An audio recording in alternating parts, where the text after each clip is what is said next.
جب اللہ تعالیٰ تہجد میں دعا قبول کرتا ہے تو تمہیں کچھ خاص اشارے اور نشانیاں ظاہر دکھاتا ہے۔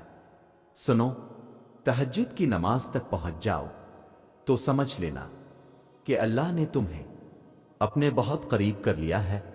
تہجد کے وقت اٹھنے والا بہت ہی خوش نصیب انسان ہوتا ہے۔ جو انسان اپنے بستر کو چھوڑ کر اللہ کی بارگاہ میں حاضر ہوتا ہے۔ تہجد اللہ پاک کی لاڈلی عبادت ہے، تو سوچو تہجد گزار اللہ پاک کا کتنا لاڈلا ہوگا۔ جانتے ہو، تہجد کی دعاؤں کے لیے تو 7 آسمانوں کے پردے اٹھا دیے جاتے ہیں، تو پھر اللہ ایسے معجزے کرتا ہے جو نہ کبھی زمین والوں نے دیکھے ہوتے اور نہ آسمان والوں نے۔ تہجد کی دعائیں جب نصیب کے روبرو آ کر کھڑی ہو جاتی ہے تب کچھ بھی ناممکن نہیں رہتا۔ تب 4 سکون کی صدائیں گونجتی ہیں، تہجد کا خاموش سجدہ اور زار زار بہتے ہوئے آنسو اللہ کبھی ضائع نہیں کرتا۔ جانتے ہو، اگر تہجد میں کوئی خاص بات نہ ہوتی تو کیوں اللہ تہجد پڑھنے والے کے لیے پہلے آسمان پر آتا، صرف یہ پوچھنے کے لیے کہ تمہیں کیا چاہیے؟ اللہ ان کی دعائیں 7ویں آسمان پر بھی سن سکتا تھا، لیکن پھر بھی ان سے ملاقات کے لیے تشریف لاتا ہے۔ اللہ تعالی تہجد پڑھنے والوں کو بہت خاص رکھتا ہے۔ اب اللہ 7ویں آسمان سے پہلے آسمان پر اپنے بندوں کو خالی ہاتھ لوٹانے تھوڑی آتا ہے۔ نیند قربان کر کے جب روتی ہوئی آنکھیں اللہ کو مناتی ہیں نہ تو خواب حقیقت بن جاتے ہیں اور تعبیریں کن میں بدل دی جاتی ہیں۔ سنو، جس کہانی کی وجہ سے تم تہجد تک پہنچ جاؤ، اس کہانی کو اللہ کیسے ادھوری چھوڑ سکتا ہے؟ یہ تہجد پڑھنا تمہارا خالی ہاتھ نہیں جائے گا، یہ وہ سجدے ہیں جہاں تم اپنی مراد پالو گے۔ تہجد پڑھنے والوں کی تو وہ دعائیں بھی قبول ہو جاتی ہیں جن کا ذکر انہوں نے کبھی اپنے اب سے بھی نہیں کیا ہوتا، یوں ہی تو نہیں پا لیا۔ تہجد کا سجدہ تم نے کچھ تو ایسا ہے ناممکن جو تمہارے لیے ممکن ہونے والا ہوگا۔ لا حاصل خواہشیں، ادھورے قصے، نامکمل خواب، کچھ بھی ناممکن نہیں رہتا جب بات تہجد کی دعاؤں پہ آتی ہے۔ جانتے ہو، تہجد اتنی قیمتی ہے، اگر اللہ ہمیں نہ دیتا تو ہم کبھی سمجھ ہی نہیں پاتے کہ اللہ کی محبت کس کو کہتے ہیں۔ یہ جو تہجد کی دعائیں ہوتی ہیں نا، یہ قسمتوں کا رخ موڑ دیتی ہے۔ سنو، تہجد کی نماز معجزے کا ذریعہ ہے۔ جب تمہیں سارے راستے بند نظر آتے ہیں تب بھی وہ ایک راستہ کھولے رکھتا ہے، اور وہ تہجد کا راستہ ہے۔ اور اگر تمہارے نصیب میں بہتر ہوا تو تمہاری تہجد کی دعاؤں کی وجہ سے تمہیں وہ جلد حاصل ہو جائے گا جس کا تمہیں انتظار ہے، جس کے لیے تم روتے ہو، جس کے لیے تم راتوں کو اٹھ اٹھ کر دعائیں مانگتے ہو۔ تہجد پڑھا کرو، کوئی ملے نہ ملے اللہ مل جاتا ہے، اور جب اللہ مل جاتا ہے تو سب مل جاتا ہے۔ اور سنو، جو دعائیں تمہیں اتنی پیاری ہوتی ہے نا، انہیں مانگنے کا انداز بھی بہت پیارا ہونا چاہیے، اتنا پیارا کہ اللہ پہلی بار میں ہی ان پر کن کہہ دے۔ اور پتہ ہے اللہ کو اتنا پیارا انداز کس کا لگتا ہے؟ تہجد پڑھنے والوں کا۔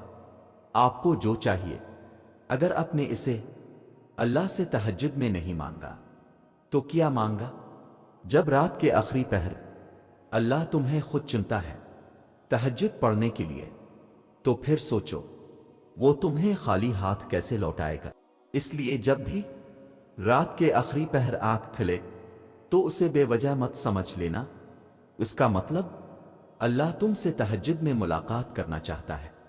جانتے ہو، تہجد ایک ایسی لاڈلی عبادت ہے جس کا بلاوا عرش سے آتا ہے، اور یہ بلاوا اس کے لیے آتا ہے جسے اللہ نے چنا ہوا ہوتا ہے، اور یہی اس کی خوش نصیبی ہے۔ اور جب انسان یہ عبادت کر رہا ہوتا ہے تو اللہ پاک اپنے اس بندے کو پیار سے دیکھتا ہے اور اپنے نیک بندوں کی اسی عبادت سے انہیں سکون بخشتا ہے اور ان کے تمام خواہشات پوری کرتا ہے جو وہ چاہتے ہیں۔ جو کہانی تہجد تک پہنچ جاتی ہے پھر وہ کبھی ادھوری نہیں رہتی۔ چاہت سے نصیب تک کا جو فاصلہ ہے وہ بس ایک دعا ہے۔ تہجد میں بہنے والا ہر آنسو اللہ سے کن کہنے کی سفارش کرتا ہے۔ سنو، تہجد کی دعائیں تو دنیا بدل دیتی ہے، تم تو پھر نصیب کا بدلنا مانگ رہے ہو۔ تہجد کی توفیق مل جانا ہی اس کی اور اس میں مانگی جانے والی دعاؤں پر قبولیت کی نشانی ہے۔ ایسا کوئی زخم نہیں جس کی شفا تہجد میں موجود نہ ہو۔ سنو، تہجد میں کی گئی دعا بند ہوئے سب دروازے کھول دیتی ہے۔ تہجد میں فرش پر کیا گیا سجدہ انسان کو عرش پر اللہ سے ملا دیتا ہے۔ جانتے ہو، یہ بھی اسی معجزے سے کم نہیں کہ رات کی تاریکی میں اپنے نرم بستر سے اٹھ کر جب ساری دنیا سو رہی ہوتی ہے اور تم جاگ کر تہجد کی نماز پڑھتے ہو، اللہ سے لاڈیاں کرتے ہو، کچھ آنسو گراتے ہو، کچھ دعائیں کرتے ہو، اللہ کی بندگی تاریک رات اور تاریک کمرے میں کرتے ہو، تو ایسا ہو سکتا ہے کہ اللہ تمہاری دعا رد کرے۔ شفا بن جاتے ہیں وہ آنسو جو تاک راتوں میں بہائے جاتے ہیں۔ کن کہتا ہے اللہ اور ایک پل میں مقدر بدل جاتے ہیں۔ جب وہ اللہ رات کے آخری پہر تمہیں ملاقات کے لیے بلاتا ہے تب وہ تمہیں اپنے در سے خالی ہاتھ نہیں لوٹتا۔ جانتے ہو، تہجد کی سب سے بڑی طاقت یہ ہے کہ تہجد تمہارے دل کو اللہ کی طرف موڑ دیتی ہے، پھر انسان کی طلب نہیں جگاتی، پھر اللہ سے ملاقات کی طلب سونے نہیں دیتی، پھر بس اللہ سے محبت ہو جاتی ہے، بے پناہ محبت۔ تہجد کا پہلا غم کا سجدہ ہی آخری غم کا ہوتا ہے، کیونکہ اس کے بعد کوئی غم نہ ستاتا اور نہ ہی کوئی زخم جگاتا ہے۔ پھر تو انسان خوشی سے جاگتا ہے، اپنے رب سے ملاقات کی غرض سے جاگتا ہے۔ تمہارا نیند سے اٹھ کر تہجد پڑھنا اس بات کی واضح دلیل ہے کہ اللہ سبحانہ و تعالی تمہیں بہت بڑی کامیابی دینے والا ہے۔ جانتے ہو، دعائیں جب قبولیت کے لیے اللہ کے روبرو ترتیب سے کھڑی ہوتی ہیں تو تہجد کی دعائیں سب سے پہلی صف میں ہوتی ہیں، وہ صف جسے اللہ نے سب سے پہلے اپنے کن سے نوازنا ہوتا ہے۔ سنو، تہجد کا سجدہ کوئی عام سجدہ نہیں ہے، اس تک پہنچ جانا کوئی عام بات نہیں ہے۔